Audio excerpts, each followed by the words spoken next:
People's voices and talent have been suppressed for too long. I think people are tired of the games, tired of the politics, because for the future generations to come who come along, they should know what it entails to be in this industry. You see me go with a black eye talk about producerial, and he goes around writing blind items. I mean, there's no journalistic integrity to that. So I find the hypocrisy a little jarring.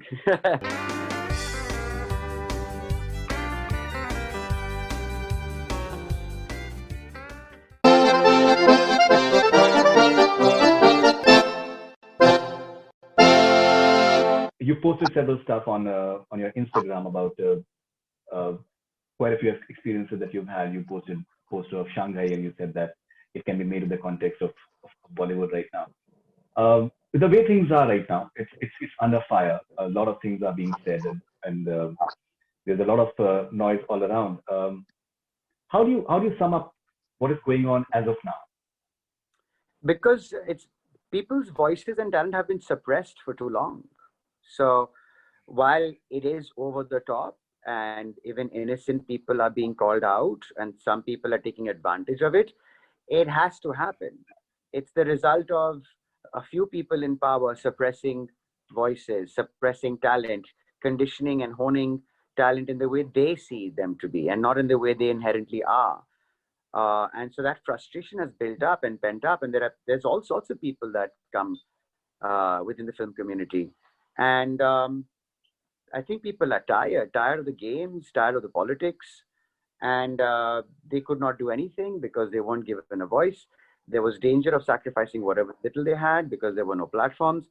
Now, with technology allowing them a wider platform, they feel like, okay, there's a certain security there now. They don't have to be a part of the clique in order to do work. And to be very honest, the OTT platforms are getting far better work than Bollywood is because there's an element of reality to them that Bollywood does not have. There's an element of originality on it that Bollywood does not have. So I think people are feeling a little more secure now speaking out. And what I really love is actors are speaking out more than ever before. So, whatever I said when I called out, when I spoke truth to power for whatever reasons, whether it was fairness streams or producerial rights or musicians' rights, I was on my own. Whereas now, that's why I posted what I posted because I see around me, while there are people taking advantage in an unfair manner and have an agenda for themselves, there are others who don't, who are just sharing their experience. And it's important for them to share their experience because for the future generations to come who come along, they should know what it entails to be in this industry. Um, and that's why I think it's a great time, actually. There's good and bad, but they'll always come together. We'll never have things perfect. But it's important that this dialogue be had. And I'm glad that it's happening because for too long, too many people have been suppressed or their careers have been cut short just because they didn't pander to someone, or they threatened somebody's position. Any personal experiences that you've had that you'd like to share? I've had it publicly shared my experience. You've seen me go with a black eye talk about producerial and musicians' right. You've seen me do posts about fairness. Now, you recently also posted about blind articles, blind items, and you said that you've had an experience with that as well. Now, that's Rajiv Masand is gone for all of us. While while Rajiv Masand talks about producers selling out, making formula films, he goes around writing blind items. I mean, there's no journalistic integrity to that. So I find the hypocrisy a little jarring. Until we don't call out these people, they're going to continue doing what they do with impunity. The difference between me and them, or us actors and them, is we'll call you out by name and they'll just hide behind the garb of rumor has it and then just give you hints as to who it is, but blatant hints. And I'm glad he's being called out. I'm glad whoever else is writing blind items is being called out. There's no credibility there. Yeah. no, because now it is being repeatedly said that when it came to Sushant, for example, he was impacted a lot by the blind articles and the way it was written, and the tone and the tenor and the language was something that really was. Do you think that this culture of blind items should continue, or should it? Why try and legitimize rumors? And it's worse when someone like Rajiv Masan does it because he has some credibility in the market. People respect him.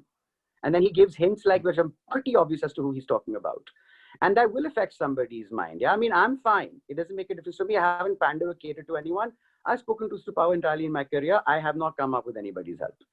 But someone who's come from the outside, if someone has a mental health issue or someone is more sensitive, um, it's harder for them. I've grown up around fame, so I've known that what is news today will be old news tomorrow, will be gone tomorrow. So I can let go of them. It doesn't make a difference to me. But I don't expect everybody to have that knowledge or that feeling or that approach. And like I said, when somebody legit who has respect, like Rajiv Masan does it, it's worse. Because you can handle someone like a KRK saying it, no one takes him seriously. But people take Rajiv seriously. And there he is, blasting you or like writing crap about you, making it really obvious that it's about you. And so that can have an impact on somebody's mind. It could also impact someone's career. And it's shocking that people in power would do that, because how insecure do you have to be? You've already reached the epitome of the success you need to have. Why are you trying to legitimize rumors? Who are you serving? Maybe you serve someone, because it makes me question, who are you serving if you're writing blind items about certain actors and not other actors? I believe you've shifted to North Goa. I live in Goa, yes. Does that help you in terms of just pursuing the way you want to? Because it's interesting that after Devdi you went to New course. Yeah, I just took a break. You like doing that? Yeah, it's important to take time out, have some space, be objective with where you are, what you're doing. So you can come back with some inspiration, perhaps new ideas, reinvent yourself. And I believe you've directed an ad. You're having you're starting a resort or something. Yeah, it's a retreat for like art events, yoga based events, meditation based events. It's fun. I really like putting my energies into something outside of the film industry. So can we see you finally directing something in terms of like a web series or any film or something? No, I've directed a short film which I'm in post production for right now. So maybe I come around to it. Because whenever you have collaborated, that post on Devdi you mentioned about like how you came up with the idea and you went to Anurag with it. So the way you have collaborated with your directors in the past as well, it's pretty obvious that you have a director in you. No, it wasn't obvious to me, honestly speaking. That's why I did the short film, just to see whether I enjoy it or not. I did conceive and worked on the treatment for Devdi. I have gone into production. And I think I'm doing a lot of that. Production came out of necessity. Conceptualizing Devdi came out of desire to do something outside of the mainstream, or like rather take something classically mainstream and turn it on its head. So yeah, that could point to maybe you thinking I would direct, but it didn't make it obvious to me that I would, because I needed the confidence. And to gain that confidence, I started to do the short film to see if I enjoy. I have to enjoy it in order to do it. It's not the work I'm of. It's the pleasure. If you enjoy something, you're likely to make something good. If you're doing it like a job, like a task, then then that clearly you have no interest, and that'll show in your work.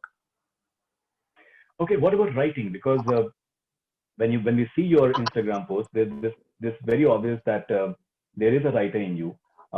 Maybe either it surfaces in terms of a movie or maybe like a book. Would you like to write a book as well? Book for sure. I mean, I wrote the treatment for Devdi, so like that, I've written several treatments, but I did Devdi, but the industry, I think, thought it was a one-off, and I had many ideas even back then, but nobody was ready to make them because they were too radical. But which is ironic, because Devdi was considered radical as well. So if there was any form with Devdi, it was being radical. But I think the dilemma I find myself in is you push it to a certain point, and then in order to repeat your success, if it succeeds, then you push further for the next one. But nobody wants to push further. They just want you to stay at the level that you've reached, because if it's successful, then they want to repeat that success because you can put a number to it. But the real success was from raising, from pushing it and going in spaces which were provocative that nobody goes into. But that's why I think my ideas don't get made, because you have to keep taking, with each one, it's a chance. Okay, what do you like to read? The catalogs in in an aircraft, Apart from that, restaurant menus are always amazing. well, the thoughts that we tend to see, I'm sure that they must put. Scripts, especially friends who write amazing stuff. I love reading scripts. You like, okay, amongst your filmography, which are the films that have been most satisfying for you? There's no favorites that I have. Each one is a different experience. There's some that I didn't like, which I won't mention. But the ones I love making were, I think the enjoyment was highest with Oi Lucky and Dev D, I can think of. Even Road Movie, because I love Rajasthan as well, and Dave Benegal's a cartoon. Yeah. I love It's funny. Those memories of making those films were really nice. Yeah. In terms of product, I love Manorama. I Mm. love Oi Lucky. Um, Devdi, because it's more Mm. personal, something I conceived and worked the treatment on. I have my points on them on the final product because I had a different Right. ending and a different take to it. But it's a good film. Yeah. Movie. Zindagi I love. You like watching Zindagi once in a while as well. My last question to you is that, you know, there is this fixation with the weekend when it comes to movies releasing in theaters. Oi Lucky broke that. It released at a time when 26/11 had just taken place. No one was coming out. Huh. That, in spite of the fact that those were very Um, unfortunate circumstances, yeah, yeah, but at the same time, the movie went on to become a cult film, yeah, and it was, and at that point of time there was no OTT, yeah, so it just people were curious to watch it, and they found a way to watch it. yeah. Uh, did you find that fascinating, that a film that could not really find its time in the theaters, and it goes on to become a cult film? No, because by then the same thing had happened with a Manorama. The same thing had happened with Mm, Ek Chalis Ki Last Local. The same thing had mm. happened with Aista Aista and Socha Na Tha. by then, But by these then, films, I I was still remember. expecting that to happen more than not. Yeah. No, I think, but these films, they did reasonably well at the box office as well. I still remember for Ek Oh, Chalis Ki Last Local, Manorama, after the first 3 days. no, that's not true. Manorama, nobody knew Manorama was playing in the cinemas. They had some Manorama 25. may not, but Ek Chalis did Ek okay. Chalis Ki Last Local did. it it did better Yeah, on TV. It did even more later on. All of these films did. yeah, While Charlize and Sochana Tha, you could say Sochana also picked up over the weeks. While they kind of picked up, but the shelf life they had was far more bigger than the theatrical life they had. So I already yeah. had that experience by the time I was making Oi Lucky. And Oi Lucky was just tragic that we were. I mean, the tragedy was far bigger because the people died in that attack. Of course, And I remember when we were of having at the Goa Film Festival, we watched the news and we saw what was going on. I I even dropped any notion of the film being a success because what was important was people were safe and that not too many lives were lost. There was a far bigger tragedy unfolding. But I had no idea. I mean, I had no doubt that the film would do well over time because I would, like I said, experience it with three, four other movies by then. Abhay, thank you very much for your Thank, time, and congratulations for JF50. And looking forward to much more stuff from you. Thank you so much. thank you. Thank you.